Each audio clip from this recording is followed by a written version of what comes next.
आज के जो नया पीढ़ी है वो सत्संग के महिमा ला नहीं जाना है। आप ला संगत करना है, मित्र बनाना है, मितान बनाना है। तो वो जिन है देख के, जान के, समझ के, परख के मितान बनाओ। एक सुंदर से प्रसंग आथे जेला बड़े ही संक्षिप्त भाव में बताए के प्रयास करत था। ये प्रसंग है कि एक भौरा और एक गोबर में पाए जाने वाला कीड़ा, जेला हमारे छत्तीसगढ़ी भाषा में कहा थे गोबर्रा कीड़ा, है ना। ये दोनों बन जाते मितान। अब मितान बन गए तो आना जाना प्रारंभ। तो गोबर्रा कीड़ा अपन भौरा मितान लगे थे कि संगवारी तय हमार घर भोजन करे बराबे न्योता है। तो अब यहां पर जो है भौरा जब गोबर्रा कीड़ा के पास जाता है और वहां का देखते कि एती तेती शब्दहार दुर्गंध, बहुत बदबू। अब वो बीच से खोजते मोर संगवारी कहाँ है, मोर मित्र कहाँ है। और वही मेरा देखते कि गोबर्रा कीड़ा निकलते, मने मन अफसोस करते कैसना हाल अपन मित्र बना डरे हो। ओकर बाद जैन भी ओकर से सत्कार करते, लेकिन बारंबार भौरा जो है अपने आप को कोसते रहता है कि कैसे मित्र बना दिया।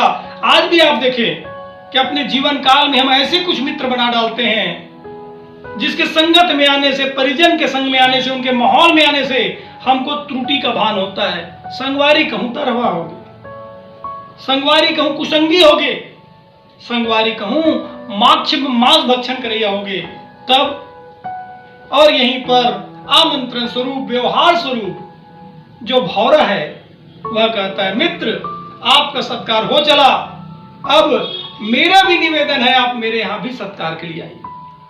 और जब गोबर्रा कीड़ा भौरे के पास जाता है तो भौरा कहां रहता है, फूल में परागकण चूसते रहता है। तो वो गोबर्रा कीड़ा को फूल में रख देता है। वह दिन भर बढ़िया रसास्वादन करते रहता है, स्वाद लेते रहता है और बारंबार भगवान को धन्यवाद कहता है, धन्य मित्र बनाया, आज मैं इस मित्र के संगत से फूल के रसास्वादन का आनंद पा रहा हूं। कुछ समय के बाद पुजारी जी जो हैं उस फूल को तोड़ करके भगवान बांके बिहारी में, स्वयं भूशंकर भगवान में हार के रूप में सजा कर रख देते हैं, जिसमें गोबर्रा कीड़ा स्वतः उस भगवान को, जिसके दर्शन के निमित्त पुजारी गण, पंडित गण तड़पते रहते, भटकते रहते हैं, वहां वह स्वतः पा गया। संध्याकालीन समय हुई और पुजारी जी ने उस फूल को निकालकर, जिसमें भौरा भी था, गोबर्रा कीड़ा भी था, वह फूल को निकाल करके गंगा में विसर्जन कर देते हैं। तो तीन उपार्जन, रसास्वादन, भगवान बांके बिहारी में परमात्मा में स्वतः दर्शन और साथ में गंगा माता में स्नान। संध्याकालीन समय में भौरा जब आता है और आकर पूछता है दिन कैसा रहा मित्र, वह हाथ जोड़कर कहता है मित्र मेरा जीवन सफल हुआ, आपके जैसे मित्र पाकर के, आपके सत्संग से मुझे फूलों का रसास्वादन मिला, स्वतः परमात्मा का दर्शन मिला और गंगा में स्नान मिला। तो इस प्रसंग से हमें क्या सीखने को मिलती है कि आप जो है अपने से बेहतर सत्संगी को मित्र बनाइए, आपका जीवन स्वतः सफल हो जाएगा। और अच्छा मित्र वह जो अपने मित्र को कुमार्ग से सतमार्ग में ले जाए। तो आप भी जीवन काल में जाने अनजाने अगर आपका मित्र कुमारगामी है तो उसे आप सतमार्ग में ले जा सकते हैं। यह हमारे कथा दृष्टांत का छोटा सा अंत। आगे की कथा की जानकारी के लिए आप जो है हमारे YouTube चैनल पंडित लीलाधर जी महाराज को सर्च करेंगे। राधे राधे, जय श्री कृष्ण।